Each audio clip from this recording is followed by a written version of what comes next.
Y ya damos la bienvenida al doctor Nick Dale, especialista, para poder hablar un poco sobre lo que es el rubro avícola y también de esta charla que se va a desarrollar el día de mañana en la Unión Industrial Paraguaya. Doctor, ¿cómo está? Gracias por acompañarnos. Muchas gracias, muy bien, un gusto de estar aquí en Paraguay. Bien, doctor, tenemos que hablar de algo importante sobre lo que es el mito de las hormonas en los animales y siempre este relacionamiento que se hace con el rubro avícola específicamente. No, la verdad es que no culpo a la gente por creer en forma muy equivocada que se usa hormonas en aves, porque cuando uno compara la tasa de crecimiento hoy en día es excelente. El pollo crece muy rápido, llega al mercado en 5 o 6 semanas. Entonces uno pregunta por qué. ¿Se puede hacer eso sin cosas mágicas, sin plutonio, sin hormonas? Claro, 6 semanas ya estamos disfrutando, incluso un poco antes. Entonces la gente realmente no tiene cómo saber cómo funciona la genética. La genética ha hecho un tremendo trabajo en los últimos 60 años. Y claro que están empezando con un animal que crece muy rápido. El ser humano necesita como 2 o 3 meses para doblar su peso de nacer. El pollo lo hace en una semana el pollo cuadruplica su peso de nacer. Sin ningún tipo de intervención. Ninguno, porque es muy importante, porque en la naturaleza, ¿qué defensa tiene el pajarito contra una culebra, un predador?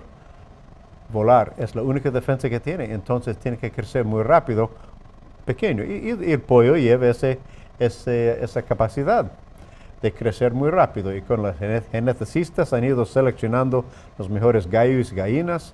Nosotros, yo soy nutricionista, diseñado dietas muy completas en vitaminas y minerales y proteínas, y la gente de los médicos veterinarios, muy buen trabajo en controlar enfermedades. Entonces el pollo es sumamente productivo, crece muy rápido. Lo mismo sucede con el pollo en cuanto a la preselección, digamos, de genética sin intervención. Sin ningún no, seleccionando como se ha hecho por los últimos 8.000 años de que animales están domesticados. Uno busca mejor toro, mejor vaca o mejor gallo, mejor gallina para conservar y crecer en las características más favorables. Lo que generalmente, hablando mal y pronto, dicen, esto es inyectado, esto es, digamos, tiene hormona, esto es mucho más grande. Mire, es un mito total, una equivocación total, y no sé dónde vienen estas creencias, pero realmente la avicultura no es el único área en que encontramos creencias muy raras, ¿no es cierto? Pero no, el pollo crece muy bien, con buen alimento, con buen cuidado, y control de enfermedades, crece muy bien. ¿Para qué inyectar algo más? No hace falta. ¿Esto pasa tanto con las gallinas como los gallos? Exactamente, claro. La verdad es que hace muchos años, estamos hablando de 60, 70 años, se usaba una hormona femenina, estrógeno, para químicamente castrar los machos para que la carne no fuera tan dura. Porque como decimos antes, necesitaban en este tiempo como 15 semanas para llegar al mercado. Y a esa edad los machos ya están peleando entre ellos y la carne era más dura.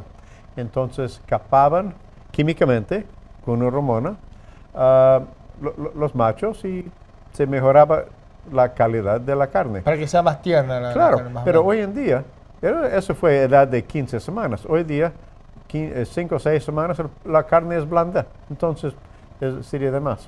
O sea que no darían los números, mucho menos los costos para estar inyectando a una. Horrible. Y de yapa hay una tremenda desventaja porque, como sabemos, en todas las especies de animales, los machos crecen más que las hembras. El toro es más grande que la vaca, etcétera, ¿no es cierto? Entonces, ¿para qué voy a inyectar, por gusto, una hormona femenina para que los machos crecen más lento? Eso no es negocio. Entonces, cuando uno pone a pensarlo, es totalmente absurdo pensar que se usa hormonas. Pero si alguien no está entendido en esa área, es muy fácil que estén equivocados. Hablando de mitos, se habla también siempre del relacionamiento de colesterol con el huevo directamente. ¿Esto es cierto? Bueno, mira, es muy interesante ese mito. Es mito también, ¿no? Es muy interesante porque está a base de dos puntos que son válidos, pero sin línea entre los dos. Un punto es que el huevo tiene colesterol, sí. Y el otro, si uno tiene colesterol muy alto, tal vez habría peligro de problemas cardíacos. Pero realmente para suponer que el huevo sube el colesterol en la sangre, eso está equivocado. El colesterol más bien es esencial para el cuerpo. Vitamina D es una forma diferente de colesterol, imagínense. El colesterol es esencial en ciertas membranas del cuerpo, es natural y orgánico. Entonces, para asustarse del colesterol es absurdo. Perdón, eso no es decir que alguien, un paciente, uno en 100, uno en no sé cuántos, que tiene el colesterol muy alto y el médico está trabajando con medicamentos, que deje de fumar el señor, pierde peso, haga ejercicio, tal vez debe reducir la ingestión el consumo de grasa y colesterol. No dudo, pero eso es normal, es una excepción. ¿No es cierto? Es decir, entonces, que es totalmente un mito el relacionamiento que sea huevo, Claro, colesterol. otro mito, desde luego que sí. Y lo que a mí me da pena, realmente me da pena, es que esos mitos sobre el huevo y la carne están perjudicando o están creando dudas, confusión en la mente de gente, cuando realmente los productos avícolas son entre los alimentos más sanos que uno puede comer. Sobre ese punto me gustaría también hablar al respecto. Se abre el consumo per cápita en relación a los países vecinos que tenemos y sabemos la preferencia también por Paraguay hacia la carne específicamente. ¿Cuáles son los beneficios también de lo que es los productos avícolas específicamente y qué beneficios pueden aportar para las En personas? comparación con la carne, No sé si decir comparación, pero propios. Los propios. bueno, es decir, siempre es bueno tener un surtido de cosas, ¿no es cierto? Carne y carne de cerdo, pollo, lo que sea. Lo que caracteriza la carne de pollo es que tiene menos grasa. Y a mí me encanta un buen churrasco, pero me gusta que tiene su grasa también, da gusto. Bueno, carne de pollo tiene muy bajo en grasa, obviamente no tiene las cosas que son peligrosas, que hacen uno obeso, no tiene azúcar, no se alimenta con mucho sodio, ¿no? Es pura proteína, muchísima proteína, baja grasa y depende, cada país es un poco diferente en cuanto a costos, pero en los Estados Unidos es menos que la mitad, el precio de pollo es muy económico comparado con las otras carnes. En base a lo que usted observa y a partir de su experiencia también en la región o en otros países, ¿cómo está Paraguay hoy día? ¿Cómo ve el mercado en sí? Y en cuanto a la producción también, ¿cómo estamos? Bueno, realmente hace muchos años que no estoy en Paraguay, entonces realmente no estoy calificado para darle una respuesta muy profunda, ¿no? Pero lo que yo sé es que Paraguay tiene empresas bastante avanzadas en cuanto a la avicultura y la tecnología de la avicultura es muy transportable, se puede decir. Lo que se aprende aquí se puede usar en otros países. Las tablas de composición nutritiva de Brasil se puede usar acá. Las razas se puede mandar de un país al otro. Entonces, hay que suponer que realmente la industria está muy bien aquí en Paraguay. ¿Cuál es la tendencia hoy día en la producción y en cuanto al manejo justamente de estas nuevas prácticas? No, la verdad es que más y más, en vez de vender el pollo entero, uno está vendiendo presas. Puede ser alas, piernas, pechugas, tal vez pechugas deshuesadas, etc. Cada vez ayudando, facilitando la preparación en casa y concentrando en las presas que la familia le prefiere. Entonces, esto es, y después usando la carne para hacer salchichas, hot dogs, lo que sea, realmente utilizando el pollo como realmente lo que es. Es una forma de rescatar proteínas, es decir, proteínas que nosotros normalmente no comemos, como harina de soya, por ejemplo, y el pollo toma estas proteínas y lo vuelve en la cadena alimenticia humana y le convierte algo que no consumimos en algo que nos gusta comer y que sea muy nutritivo. Pasar de proteína vegetal a proteína animal. Exactamente. A partir de esto, digamos, en lo que hace a la nutrición específicamente, uno tiene que considerar dentro de la dieta como nutricionista, digo esto, en proporción, cuánto uno debe de consumir, digamos, por kilo, esto cómo sería, por dieta, en una dieta balanceada, equilibrada, es lo alimento recomendable. del pollo, sí. Mira, lo que hay que hacer con el pollo es reconocer que tiene mucha hambre, siempre quiere comer. Entonces hay que asegurar que las calorías no son demasiado altos porque el pollo puede engrasarse. Entonces hay que buscar, por eso se llama un alimento balanceado, con energía, que es calorías, proteínas, vitaminas, para que todos tienen su balance, porque uno no quiere que el pollo sea una bola de grasa, ¿no es cierto? Entonces uno limita las calorías, pone bastante proteína y uno tiene bastante carne magra, de buena calidad y no está desperdiciando alimento. Hablamos Claro. justamente de los mitos. Todo esto, digamos, van a poder tener todos los detalles más específicos también en lo que va a ser esta charla que va a desarrollar el día de mañana. Sí.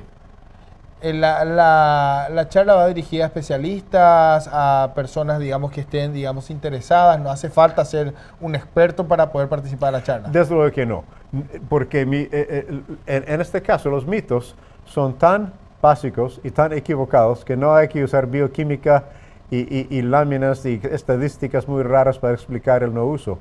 También yo pongo mucho énfasis en el error que ciertas empresas en los Estados Unidos, tal vez aquí en Paraguay, en otros países, meten en poner mucho énfasis en que no usan hormonas. Pero obvio que no usan hormonas, nadie usa hormonas, ¿no es cierto?